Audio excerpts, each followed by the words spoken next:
His sister still lives with her kid in a basement. Pathetic, right? The champagne glass nearly slipped from my fingers as Jessica's voice carried across the crowded engagement party. Laughter rippled through the room like poison spreading through water. My dad's booming voice cut through the chuckles. "She's a permanent failure." Then my 10-year-old son stood on his chair, his small voice cutting through the cruel laughter. "Can I say something?" The room went silent. "My name is Elena Martinez.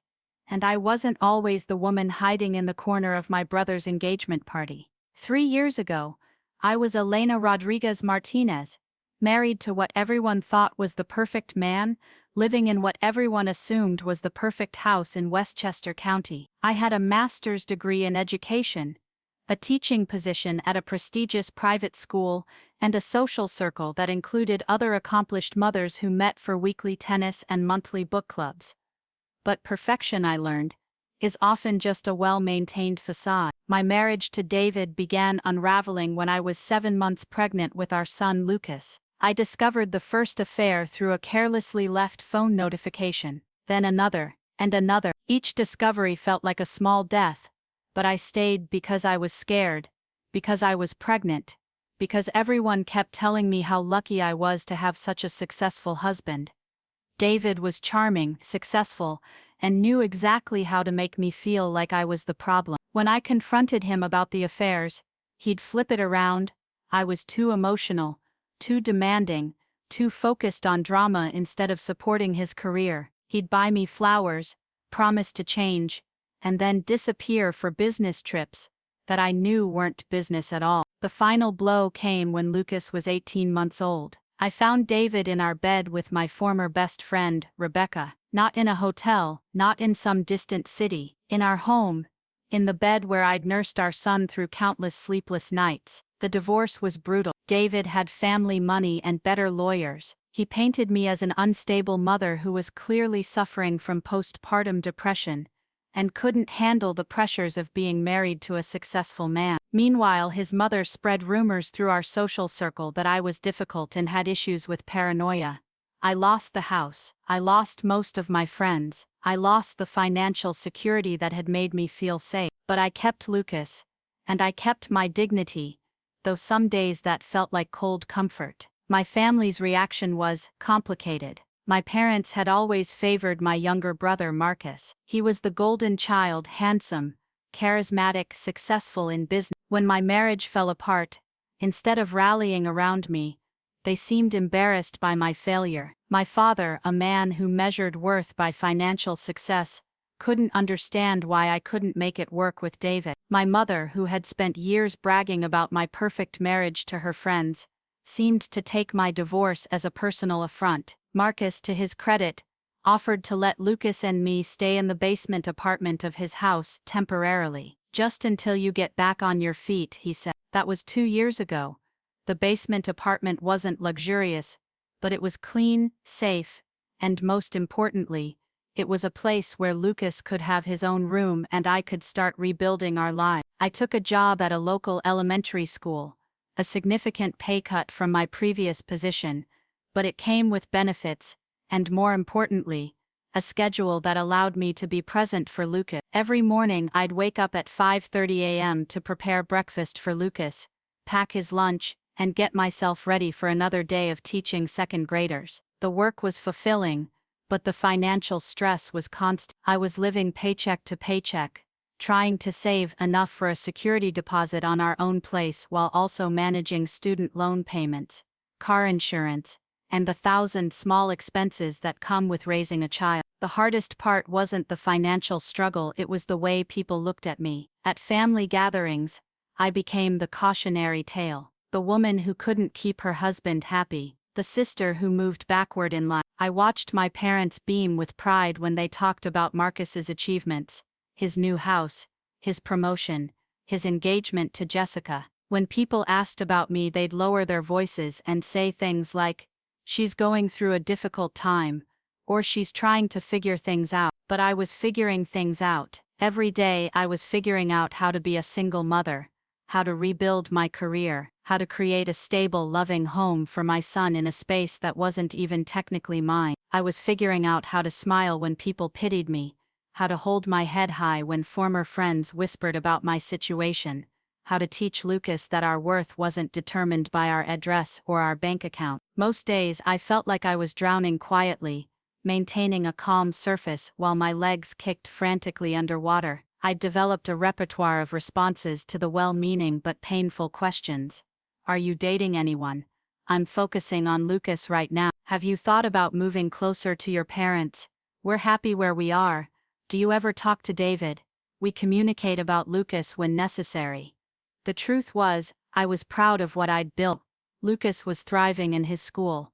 I was respected by my colleagues and students, and we'd created traditions and inside jokes that made our basement apartment feel like home. But pride felt like a luxury I couldn't afford when surrounded by people who saw my life as a series of compromises and failures. Lucas was my anchor in every sense of the word. At 10 years old, he had his father's dark hair and my stubborn chin, but his personality was entirely his own. He was observant in a way that sometimes caught me off guard, asking questions about why Grandpa always changed the subject when he talked about school, or why Aunt Jessica never seemed to remember his name. "Mom," he'd said one evening, as we sat at our small kitchen table working on homework, "why does everyone always ask you when we're going to move? I like it here."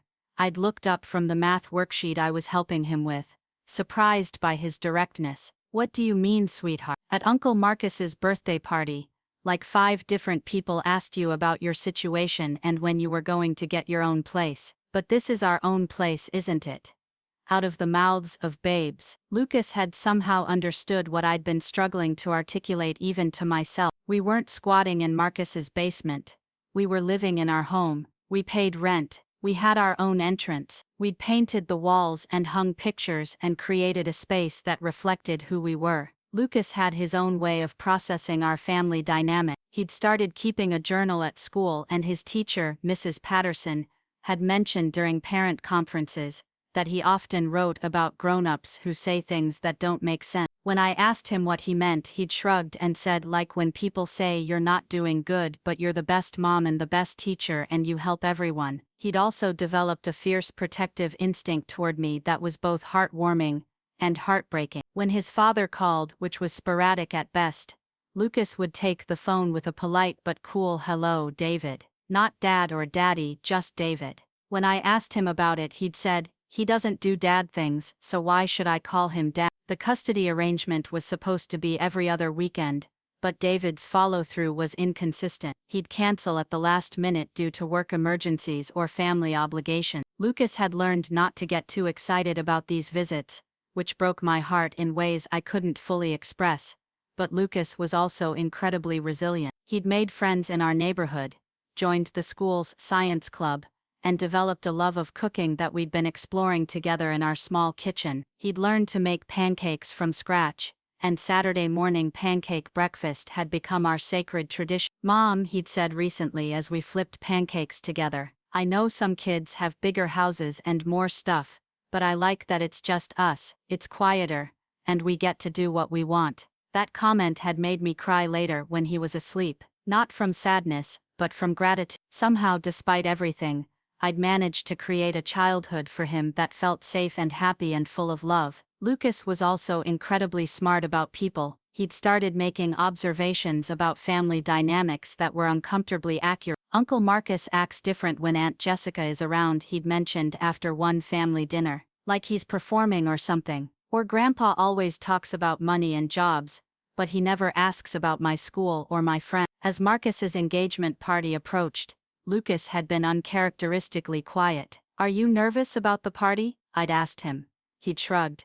"I just don't like how they talk about you when they think I'm not listening." That had stopped me in my tracks. "What do you mean?" "Like at Christmas when we were in the kitchen and they were in the living room, and I heard Dad's name. And then someone said something about poor choices and consequences. I know they were talking about you." I'd knelt down to his level, looking into his serious brown eyes. "You don't need to worry about that, sweetheart. Sometimes grown-ups say things that don't reflect how they really feel, but it makes you sad," he'd said simply. "I can tell," Lucas had also developed a keen sense of justice that sometimes manifested in unexpected ways. When a kid at school had made fun of another student's second-hand clothes, Lucas had stood up and said, "My mom says how you treat people matters more than what you wear." When his teacher had praised him for his kindness, he'd said, "My mom taught me." The night before the engagement party, Lucas had asked me, "Do I have to be there for the whole thing? Why, are you worried about something?" He'd fidgeted with his book. I don't like when they make you small. Make me small. Like when they talk about you like you're not there. Or when they say things that are mean, but they're smiling so it's supposed to be okay. I'd realized then that Lucas had been absorbing more of our family dynamics than I'd given him credit for. He'd been watching, listening, and forming his own opinions about the people in our lives, and he'd developed a protective instinct toward me that was both touching and concerning. "I'll be okay," I'd told him, "and we'll only stay for a couple of hours." But as we got ready for the party, I could see the tension in his small shoulders. He was preparing for battle in the way that only a child who'd learned to read a room could. The 2 years since my divorce had been a masterclass in survival, resilience, and the art of rebuilding a life from the ground up. Every morning started the same way: 5:30 a.m. alarm, quick shower, coffee strong enough to wake the dead, and the daily ritual of transforming into the version of myself that the world needed to see. Teaching second grade had become my sanctuary.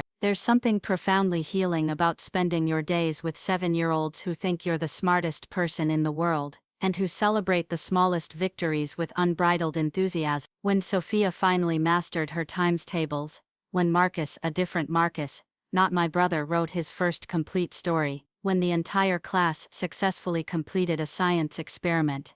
These moments reminded me that I was good at something important. My students didn't care that I lived in a basement apartment, or that my ex-husband had cheated on me. They cared that I remembered when they lost a tooth, that I helped them work through friendship conflicts, that I made learning fun. In their eyes, I was Martinez, the teacher who did funny voices during story time, and who always had band-aids and encouraging words. But the financial reality was stark. My teacher's salary covered our basic needs, but I'd developed a budgeting system that would have impressed any financial planner: $300 for groceries, under $50 for Lucas's activities and school supplies, $50 for our fun money, which usually went toward a movie or dinner out once a month. Every dollar was accounted for, every expense carefully considered. I'd also become a master of creative resourcefulness. I'd learned to shop at thrift stores and consignment shops, finding designer clothes for Lucas at a fraction of the cost. I'd discovered that the library had an incredible children's program,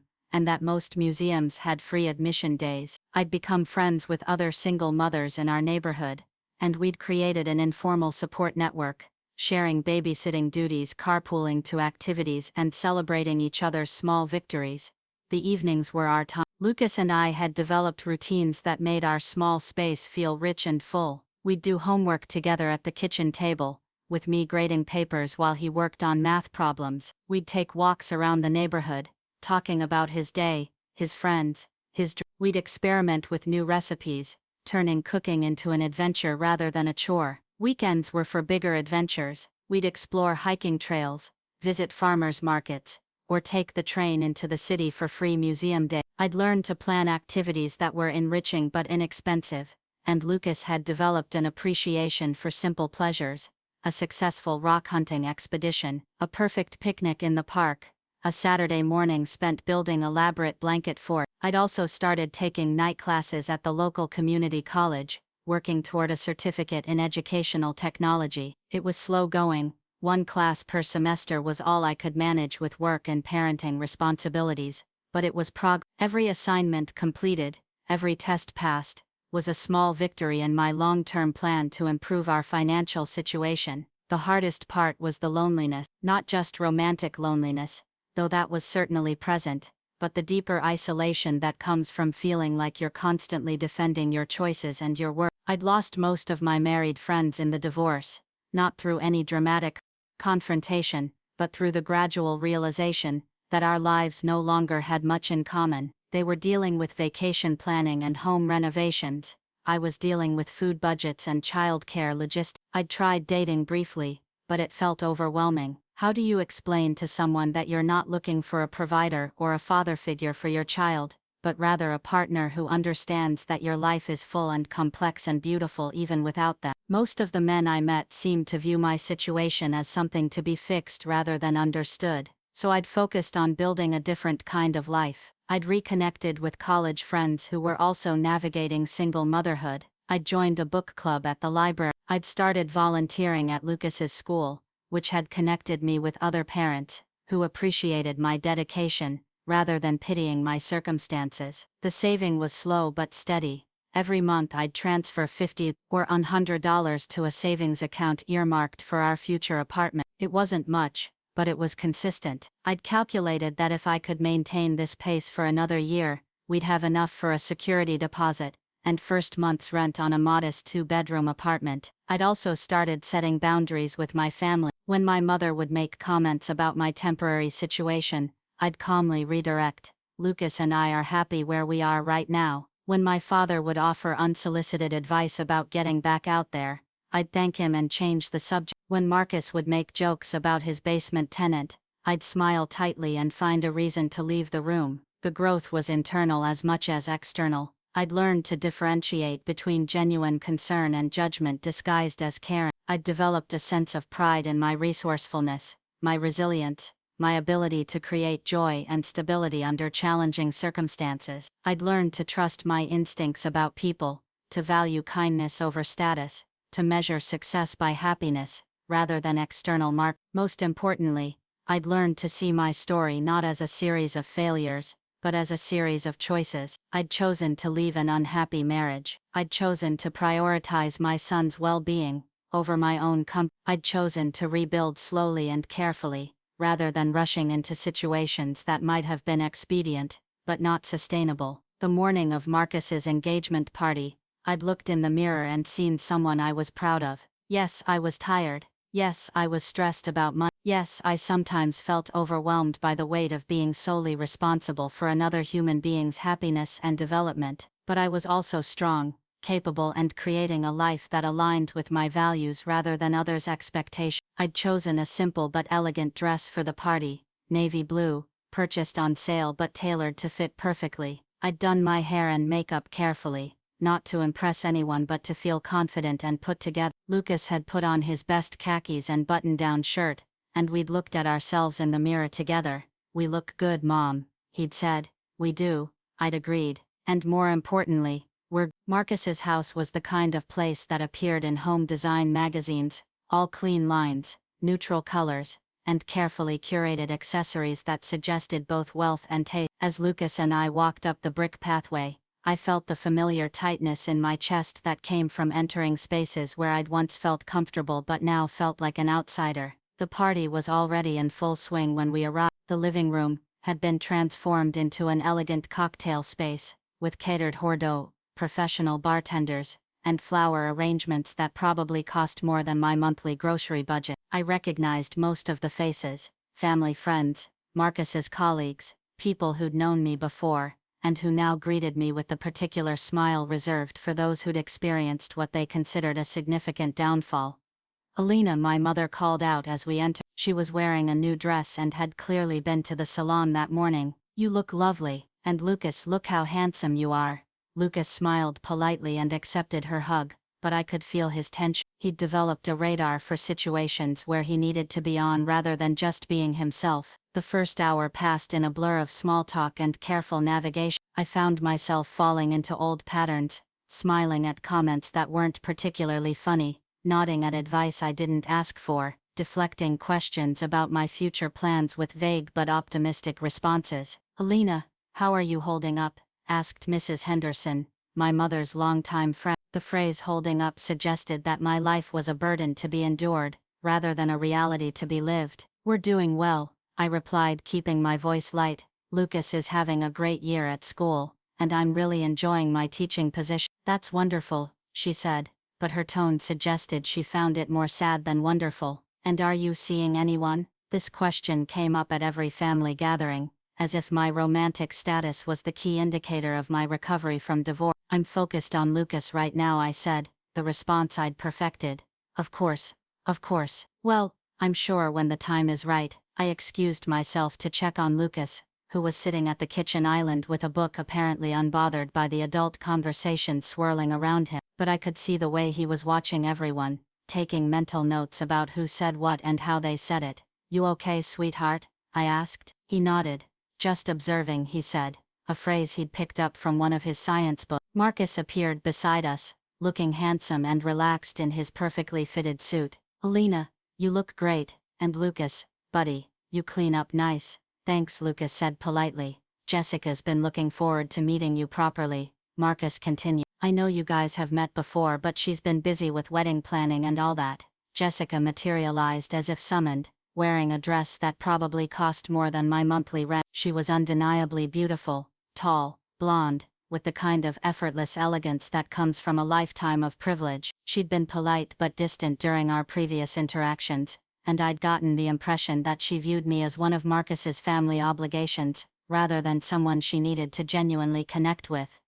"Alina, hi," she said, her smile bright but not particularly warm. "Thank you so much for coming. And Lucas, right? You're getting so tall. Thank you for having us," I replied. "Your home is beautiful." "Oh, this is all Marcus is doing. I just moved in a few boxes." She laughed, but there was something territorial in her tone, as if she was marking her status as the woman who belonged here. The conversation continued in this vein for another few minutes, pleasant but hollow, like a dance where everyone knew the steps but no one particularly enjoyed the music. I found myself studying Jessica, trying to understand what it was about her that made me feel so unsettled. She wasn't overtly unkind, but there was a quality to her interactions that felt performative, as if she was always conscious of her audience.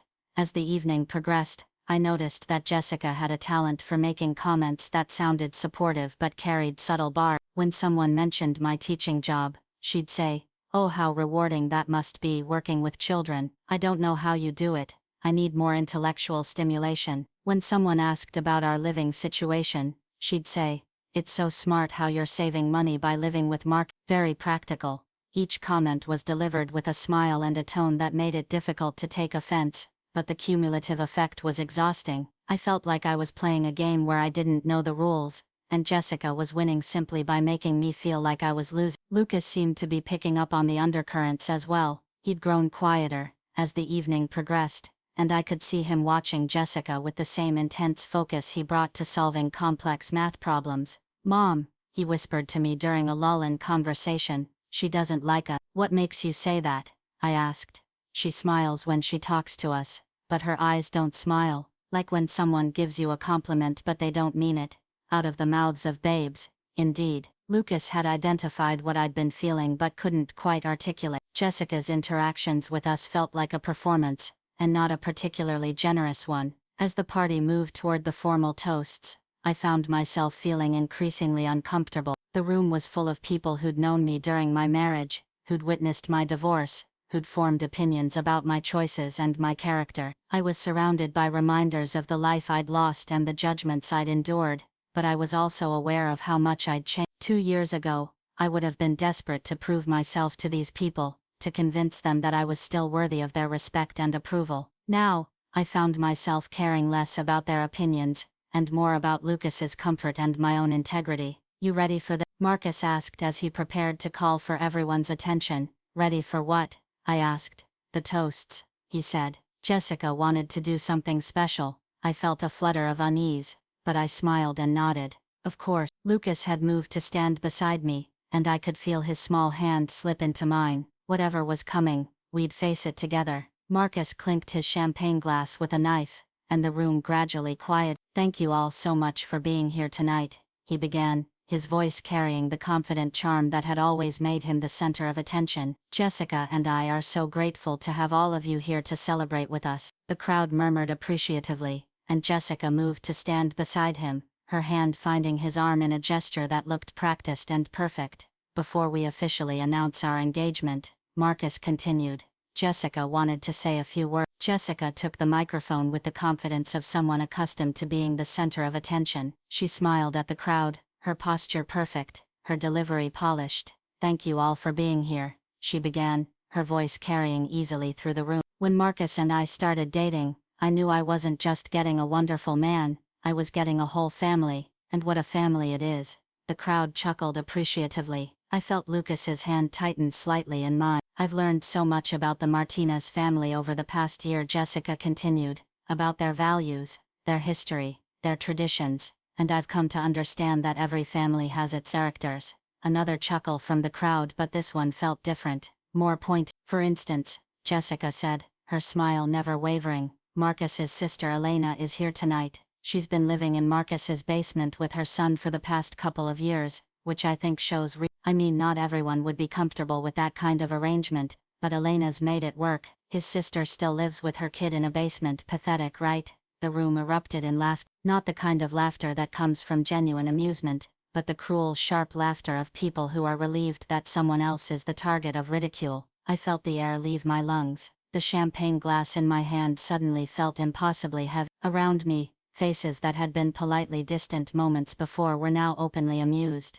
These people, family, friends, relatives, colleagues, were laughing at my life, my choices, my son. My father's voice cut through the laughter like a blade. She's a permanent failure. The words hit me like a physical blow. My own father, the man who'd taught me to ride a bike and helped me with math homework, had just declared me a failure in front of a room full of people. The laughter got louder, more aggressive. I looked around the room, seeing faces I'd known for years twisted with amusement at my expense. Mrs. Henderson, who'd asked about my dating life with such concern, was giggling behind her hand. Marcus's college friends, who'd been perfectly polite during cocktail conversation, were exchanging knowing glances and smirks, but it was Marcus's face that broke my heart. My brother, who'd offered us a place to stay when we had nowhere else to go, was standing beside his fiancée with a smile that looked strained but present. He wasn't laughing, but he wasn't stopping it either. He was letting it happen. I felt Lucas's hand slip out of mine, and I looked down to see him stepping toward a chair. The room was still buzzing with laughter and comments,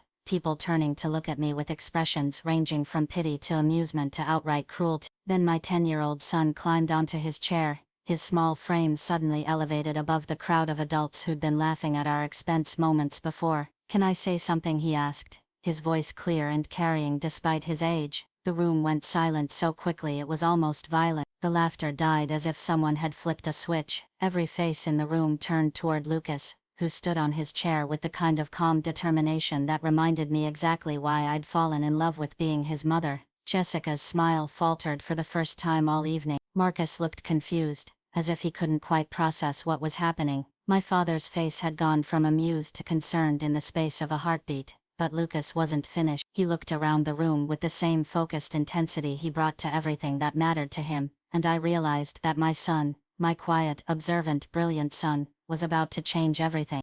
Lucas stood on that chair like he was addressing the United Nations. His small shoulders straight, his voice steady and clear. The room remained frozen in absolute silence, as if everyone was holding their breath. "I'm 10 years old," he began, his words carrying across the room with surprising authority. "And I want to tell you about my mom." Jessica's face had gone pale. Marcus looked like he wanted to intervene but couldn't figure out how. My father had moved closer, perhaps thinking he could redirect whatever was about to happen. "My mom wakes up every morning at 5:30, Lucas continued, his voice never wavering. "She makes me breakfast, helps me get ready for school, and then she goes to work where she teaches second graders how to read and write and do math. Her students love her. They bring her pictures they drew and flowers they picked and stories they wrote, because she makes them feel smart and important." The silence in the room was deafening. I could hear the tick of the grandfather clock in the corner, the distant hum of the refrigerator, the sound of my own heart beating. "When she comes home from work, she helps me with my homework, even though she has her own work to do. She grades papers and makes lesson plans and takes classes at night so she can be a better teacher. She never complains about being tired, even though I know she is." Several people in the room had stopped looking at Lucas and were now looking at me. I felt exposed, vulnerable, but also something else, proud. Proud that my son saw me clearly, that he understood the work I did, the effort I put in. "We live in Uncle Marcus's basement," Lucas continued, "because my dad cheated on my mom, and they got divorced.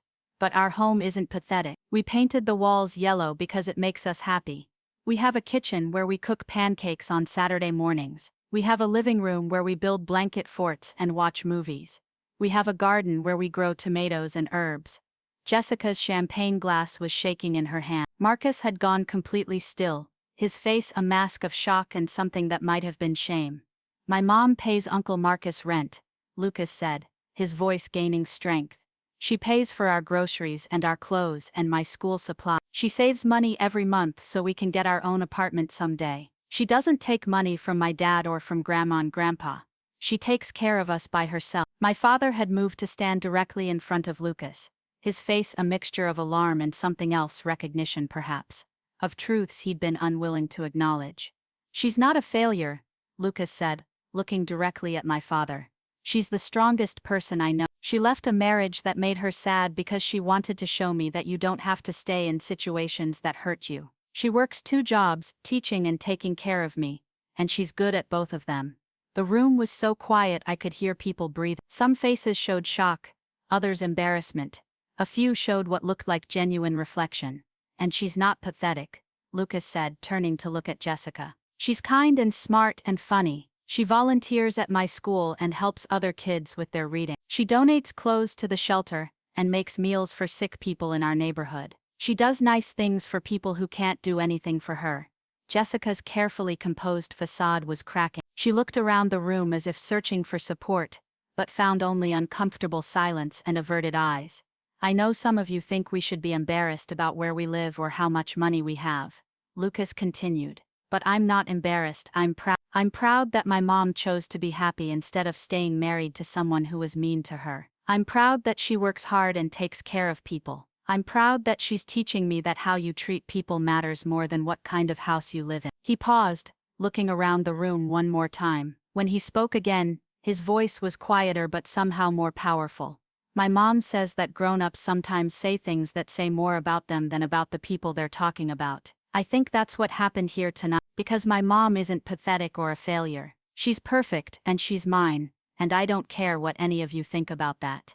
The silence that followed was different from the silence that had preceded his speech. This silence was heavy with recognition, with shame, with the uncomfortable realization that a 10-year-old had just delivered a moral education to a room full of adults. Lucas climbed down from his chair and walked over to me, taking my hand with the same calm determination he'd shown throughout his speech. "Can we go home now, Mom?" he asked. I looked down at my son, this incredible, brave, brilliant boy who'd just defended our life with more eloquence and courage than I'd ever managed, and felt my heart expand with love and pride and gratitude. "Yes," I said, my voice thick with emotion. "We can go home." The aftermath of Lucas's speech was immediate and seismic. As we turned to leave, the room remained frozen in that terrible silence, but I could feel the shift in energy, shame, embarrassment, and the dawning realization that everyone present had just been complicit in something cruel. Mrs. Henderson was the first to move, stepping forward with tears in her eyes.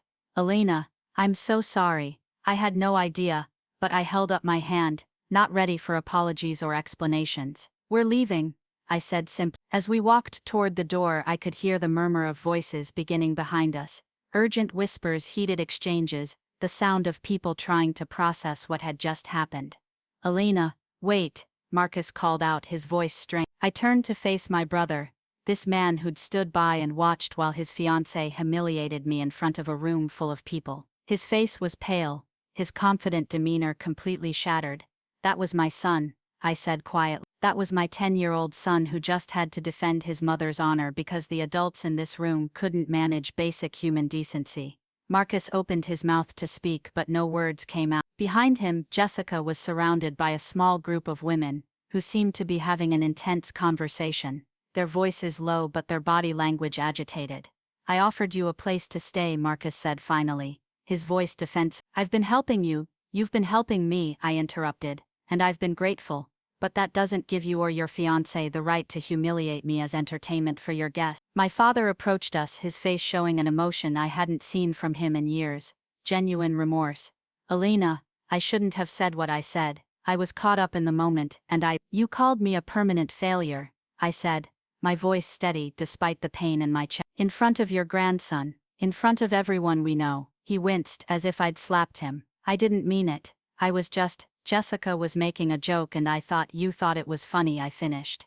You thought my life was so pathetic that it was worth laughing about. Lucas squeezed my hand tighter and I could feel his small body trembling with residual adrenaline from his speech. He'd been so brave, so articulate, so clear about our worth and our dignity. Now he was just a tired 10-year-old, who'd had to fight battles that should have been fought by the adults who claimed to love him. We're leaving, I said again, more firmly this time. As we walked toward the door, I could hear the party completely falling apart behind us. Voices were raised now, no longer whispering. I caught fragments of heated conversation. How could you let her say that? Did you know she was going to? That poor child, having to? I'm mortified. Absolutely mortified. Jessica's voice cut through the noise, high and defensive.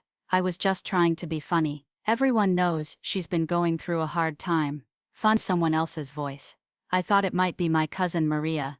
You think publicly humiliating someone is funny? She's been living in Marcus's basement for 2 years. Jessica shot back. Everyone's been thinking it, I just said it. Then everyone's been wrong, came another voice. I recognized it as Mrs. Patterson, Lucas's teacher, who'd apparently been invited to the party. That woman is one of the most dedicated educators I've ever worked with. Her son is polite, intelligent, and clearly raised with love and strong values. If this is how you treat family, I question what kind of family you're joining. The voices grew louder, more heated. I could hear my mother trying to mediate, my father attempting to explain, and what sounded like several people expressing their disgust with the evening's event. But we were already at the door. Lucas had his jacket on, and I had my purse. We were leaving this toxic environment and going home to our yellow walls and our Saturday morning pancakes and our life that was small but good and entirely our own. Mom, Lucas said as we reached the car, are you okay? I looked down at him, this incredible child who'd just shown more courage and moral clarity than anyone else in that room. I'm proud, I said. I'm so proud of you I can barely breathe. He smiled, but it was a tired smile. I didn't like how they were laughing at you. I know, sweetheart. And what you did, that was the bravest thing I've ever seen. As we drove away, I could see through the rearview mirror that people were leaving the party. Cars were pulling out of the driveway, and I could see silhouettes of people having animated conversations on the front lawn. The engagement party was over, and not in the way Jessica had planned. My phone started buzzing, before we'd even reached the end of Marcus's street. Text messages, missed calls, voicemails. I turned it off. Whatever conversations needed to happen could wait until tomorrow. Are we in trouble? Lucas asked as we pulled into our driveway. No, sweetheart, we're not in trouble. We're just done pretending that other people's opinions matter more than our own self-respect. That night, after Lucas had gone to bed, I sat in our small living room and let myself feel the full weight of what had happened. The humiliation, yes, but also the liberation. For 2 years, I'd been walking on eggshells around my family, grateful for their help but constantly aware that they saw my life as a cautionary tale. Lucas had freed us from that. With his clear, honest words, he'd forced everyone in that room to confront their own cruelty and their own assumptions. He'd reminded them, and me, that dignity isn't determined by your address or your bank account, but by how you treat people and how you choose to live your life. The phone calls and messages continued throughout the night. When I finally turned my phone back on the next morning, I had 17 missed calls and 43 text messages. Some were apologies, some were expressions of support, and a few were from people who'd apparently left the party early and heard about Lucas's speech secondhand. Marcus had called 6 times and sent several texts. Elena, please call me. We need to talk. I'm so sorry. Jessica feels terrible. She didn't mean it the way it sounded. Please don't let this ruin our relationship. My mother had left a voicemail. Elena, honey, I'm so sorry about what happened. Your father feels terrible. We all do. Lucas was so brave, and we're ashamed of ourselves. Please call me when you're ready to talk. But the message that surprised me most was from Mrs. Henderson. Elena, I owe you an apology. I've been patronizing you for months, treating you like a victim, instead of recognizing you as the strong, accomplished woman you are. Your son's speech was a wake-up call for all of us. I hope you can forgive me. There were also messages from people I barely knew, other parents from Lucas's school, neighbors, even some of my former colleagues who'd apparently heard about the incident through the social media grapevine. The story was spreading, and not in the way Jessica had intended. But the most important conversation was the one I had with Lucas over breakfast. Are you mad at me for what I said? He asked, picking at his pancakes. Mad? Sweetheart, I'm the opposite of mad. I'm grateful you stood up for us when no one else would. I just got tired of listening to them say things that weren't true, he said. You work really hard, and you're really good at taking care of people. I don't understand why they can't see that. Sometimes adults get confused about what's important, I said. They think having a big house or a fancy job makes you more valuable than being kind or working hard or raising your children with love. That's dumb, Lucas said matter-of-factly. Yes, I agreed. It is. Over the next few days the fallout continued. Marcus came by the house twice, but I wasn't ready to talk to him yet. Jessica sent a text message that was clearly written by someone else. Elena, I sincerely apologize for my inappropriate comments at the party. I was nervous and trying to be funny, but I realize now that I was hurtful and wrong.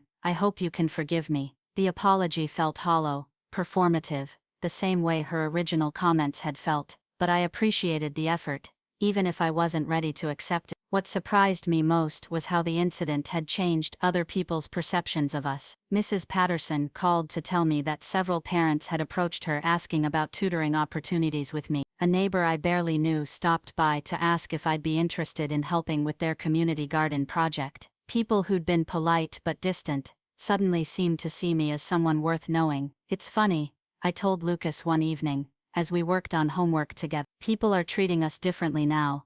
Because they feel guilty, he asked. Maybe, or maybe because they finally understand who we actually are instead of who they thought we were. The most difficult conversation was with my parents. They came by on Sunday afternoon, both looking older and more fragile than I'd seen them in years. We're ashamed, my mother said simply. We've been treating you like a burden, instead of celebrating how strong you've been. My father, who'd always been a man of few words about emotions, struggled to find the right thing to say. I called you a failure, he said finally, but you're not a failure. You're the strongest person I know. I just didn't know how to help, and I guess I thought being tough would somehow make you tougher. But you were already tough enough. It wasn't a perfect apology, but it was honest, and it was a start. The relationship with Marcus would take longer to repair. He'd chosen his fiancée over his family, and while I could understand the difficult position he'd been in, I couldn't forget that he'd stood by and watched while she humiliated me. But Jessica's behavior had consequences beyond just our family dynamic. Word of the incident had spread through their social circle,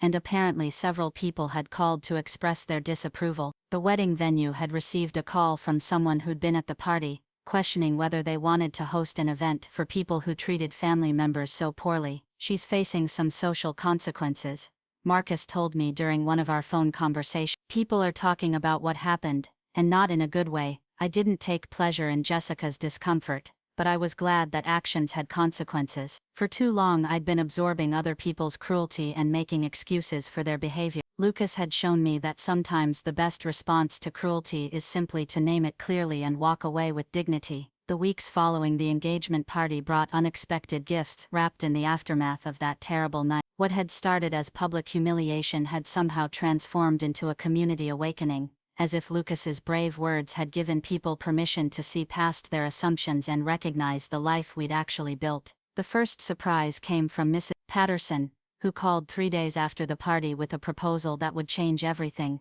Elena, I've been thinking about what Lucas said, she began, about how you volunteer at the school and help other children with reading. I've been watching your work for months, and I think you're exactly what our literacy program needs. She explained that the school district had received a grant to expand their after-school tutoring program, and they needed someone to coordinate it. The position would be part-time, but would come with a significant salary increase and the possibility of moving into curriculum development. I know it might seem like charity given what happened, Mrs. Patterson continued, but I want to be clear, this is about your qualifications, not sympathy. You're an exceptional educator, and it's time you were recognized for it. The interview process was thorough but encouraging. The superintendent, Dr. Williams, had apparently heard about the incident through the community grapevine and made a point of addressing it directly. I understand there was some unpleasantness at a family gathering, she said, but what I care about is that a 10-year-old child felt confident enough to publicly defend his mother's character and work ethic.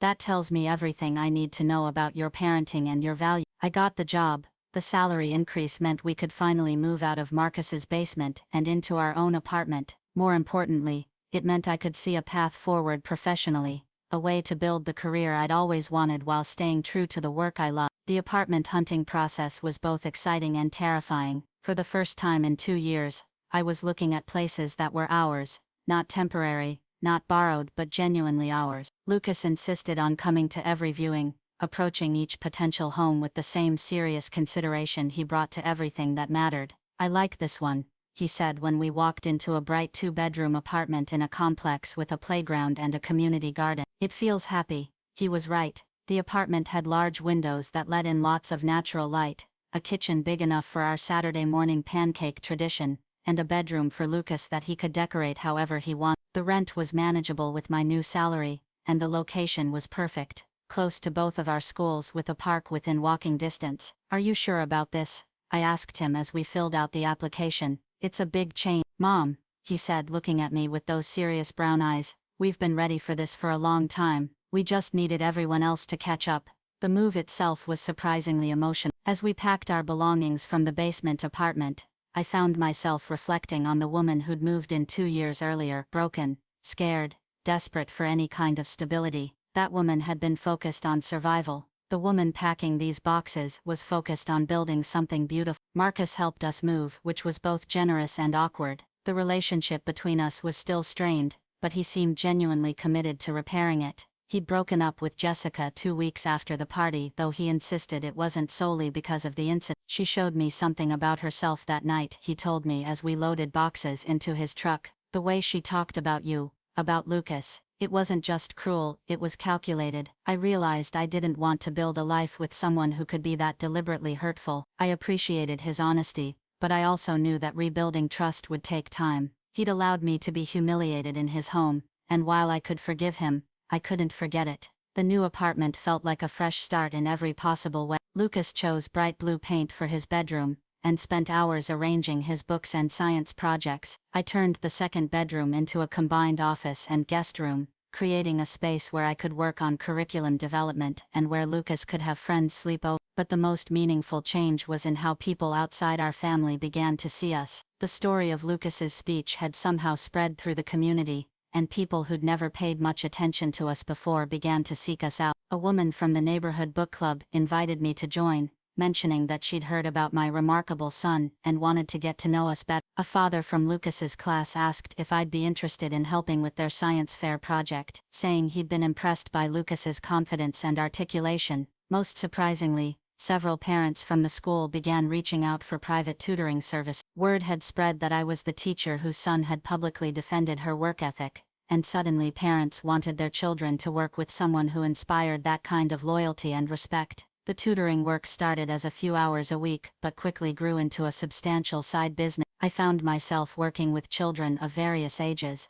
helping them not just with academic skills, but with confidence and self-advocacy. Many of the parents mentioned that they'd sought me out specifically because of what they'd heard about Lucas's speech. "I want my daughter to have the kind of confidence your son showed," one mother told me. "The ability to stand up for what's right, even when it's difficult." The financial stability that came with my new job and the tutoring work meant we could start thinking about things that had felt impossible before. Lucas could take piano lessons, something he'd been interested in for months. We could go on a real vacation, maybe visit my college roommate in Colorado. We could start saving for his college fund, something that had felt like a distant dream just months earlier. But the most important change was internal. I'd stopped waiting for other people's approval or validation. The woman who'd stood silently while Jessica made cruel jokes was gone, replaced by someone who understood that dignity isn't granted by others, it's claimed by yourself. "You seem different," Lucas observed one evening as we made dinner together in our new kitchen. "Happy." "I feel different," I admitted, "like I remember who I am." "You were always who you are," he said with the matter-of-fact wisdom that still caught me off guard. Other people just couldn't see it. The community response continued to surprise me. The local newspaper ran a feature story about the school's expanded literacy program, and I found myself quoted as the program coordinator. The article mentioned my background as a single mother who'd overcome significant challenges to build a successful career in education. Reading about my life in such positive terms felt surreal. For so long, I'd been defined by what I'd lost or what I lacked. Now, I was being recognized for what I'd built and what I'd contributed. The professional opportunities kept coming.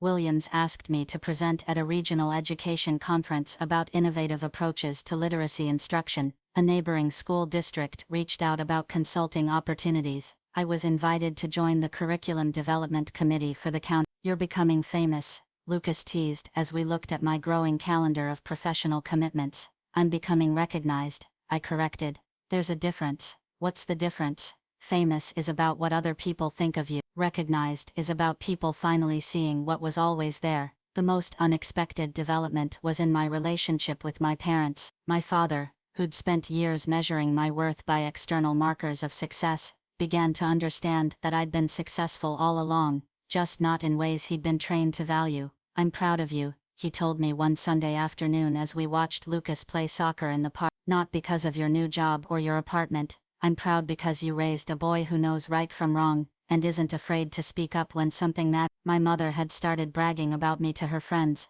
not in the worried, pitying way she'd done during the divorce, but with genuine pride. Elena's coordinating this amazing literacy program. I heard her tell Mrs. Henderson during a phone call. She's really found her calling. The transformation in how my family saw me was gratifying, but it also highlighted how much their perception had been influenced by external circumstances, rather than my actual character and capability. I'd been the same person throughout my marriage, my divorce and my rebuilding, dedicated, hard-working, loving. The only thing that had changed was their willingness to see it, but perhaps the most meaningful validation came from an unexpected source. David, Lucas's father, called one evening to discuss the summer visitation schedule. I heard about what happened at Marcus's party, he said. Lucas told me about his speech. I braced myself for criticism or judgment, but his tone was different than I'd heard in years. He's an incredible kid, David continued, and that's because of you. I know I haven't been the father I should have been, but I want you to know that I see how hard you've worked and how well you've raised him. He's got your strength and your value. It wasn't an apology for the affairs or the divorce proceedings, but it was an acknowledgement of my worth as a mother and a person, coming from someone who'd spent years making me feel inadequate. It carried unexpected weight. Thank you, I said simply. That means a lot. I want to do better, he said. As a father, I want to be more consistent, more present. Lucas deserves that. And well, you deserve to have a co-parent who actually shows up. Time would tell whether David's intentions would translate into action, but the conversation marked another shift in how the people in my life were beginning to see me, not as a victim or a cautionary tale, but as a woman who'd made difficult choices and built something meaningful from the pieces. 6 months after the engagement party, Lucas and I were having our traditional Saturday morning pancakes in our sunny kitchen, when he looked up from his plate and said, "Mom, do you ever miss the basement?" The question caught me off guard. We'd been so focused on moving forward, on building our new life, that I hadn't expected him to look back with anything other than relief. "What do you mean, sweetheart?" "Not the basement exactly," he said, carefully choosing his words. "But remember how we used to make pancakes on that little stove, and we had to be really quiet so we wouldn't wake up Uncle Marcus? And we'd whisper our weekend plans to each other." I smiled, remembering those hushed Saturday mornings when our whole world felt small and secret, and entirely our own. "I remember. It felt like we were a team," he continued, "like it was us against the world, but in a good way. Like we had this special thing that nobody else understood." I reached across the table and touched his hand. "We're still a team, Lucas. We'll always be a team." "I know," he said. "But now other people understand it too. Like before, when people looked at us they saw something sad or something wrong, but now they see what I always saw." "What did you always see?" "That you're the best mom in the world, and that we're happy." I felt tears prick my eyes. This child, who'd been forced to defend our life in front of a room full of adults, had somehow maintained his sense of security and joy throughout everything we'd endured. "You know what I think?" I said. "What?" "I think we were always exactly who we were supposed to be. We just needed to stop letting other people convince us otherwise." Lucas nodded seriously. "Like when you tell my class that everyone has different kinds of smart, and just because someone can't do math doesn't mean they're not good at art or music or being kind." Exactly like that. So we had different kinds of success. We had the most important kind of success. We had each other, and we had love, and we had the strength to keep going even when things were hard. That afternoon we were working in the community garden when Mrs. Patterson approached us. She'd become a genuine friend over the past few months, someone who valued my professional skills and appreciated Lucas's unique perspective on the world. "I have something to tell you both," she said, her eyes twinkling with excitement. "The story of Lucas's speech has been nominated for the state's Courage in Education Award." "What does that mean?" Lucas asked. "It means that what you did standing up for truth and defending your family is being recognized as an example of the kind of courage and character we want to celebrate in our schools." I felt a flutter of pride mixed with humility. "That's wonderful, but Lucas was just being himself. He was just telling the truth." "Exactly," Mrs. Patterson said, "and sometimes telling the truth, especially when it's difficult, is the most courageous thing you can do." The award ceremony was held at the state capitol, and Lucas was invited to speak about the importance of standing up for what's right. I watched from the audience as my son, now 11, taller and more confident than ever, addressed a room full of educators and policymakers. "I didn't plan what I said that night," he told the audience. "I just got tired of hearing people say things about my mom that weren't true. My mom taught me that when you love someone, you don't let other people hurt them if you can help it." He paused, looking out at the crowd with the same serious expression he'd worn that night at the engagement party. "But I also learned that sometimes adults need kids to remind them about what's important, like being kind and telling the truth, and not laughing at people just because their life looks different from yours." The audience was completely silent, hanging on every word. "My mom says that courage isn't about not being scared,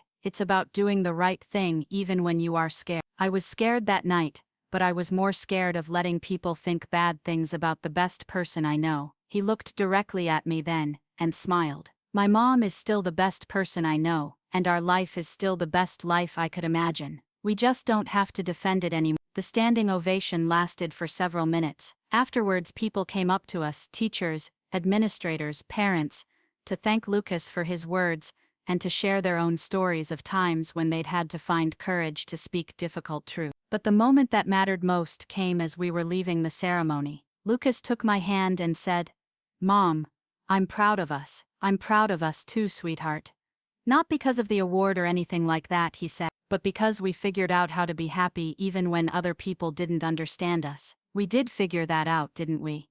Yeah, and now maybe other people will figure it out too." As we walked to our car, I reflected on the journey that had brought us to this moment. 2 years ago, I'd been a woman who'd lost her marriage, her home, and her sense of self-worth. I'd been living in a basement apartment, working to rebuild my life one small victory at a time. Now I was a woman who'd found her voice, her strength, and her place in the world. I had meaningful work, a home of our own, and a son who'd learned that dignity isn't something you're given, it's something you claim. But more than that, I'd learned that sometimes the most profound transformations happen not when we change who we are, but when we stop apologizing for who we've always been. Lucas was right. We'd always been exactly who we were supposed to be. We just needed to stop letting other people convince us otherwise. That night, as I tucked him into bed in his bright blue bedroom, Lucas looked up at me and said, "Mom, do you think other kids will hear about my speech and feel braver about defending their family?" "I think they will," I said. "I think you showed them that even kids can stand up for what's right." "Good," he said sleepily, "because everyone should know that their family is good, even if it looks different from other families. Everyone should know that." I agree. "And everyone should know that love is more important than having a big house or a fancy job. Much more important. And everyone should know that sometimes the best thing you can do is just tell the truth, even when it's hard. Especially when it's hard," I said, kissing his forehead. As I turned off his light and closed his door, I realized that Lucas had given me the greatest gift imaginable. Not just that night at the engagement party, but every day since. He'd reminded me that we were worthy of respect, worthy of love, worthy of taking up space in the world. He'd taught me that courage doesn't always look like what we expect. Sometimes it looks like a 10-year-old boy standing on a chair. Sometimes it looks like a single mother choosing dignity over approval. Sometimes it looks like a family of two deciding that their love is enough, no matter what anyone else thinks. And sometimes, if you're very lucky, courage looks like coming home to yellow walls and Saturday morning pancakes, and the quiet knowledge that you've built something beautiful with your own hands, your own heart, and your own unshakable belief in what matters most. In the end, we hadn't just survived the basement, we'd bloomed there, and now we were ready to bloom wherever life took us next.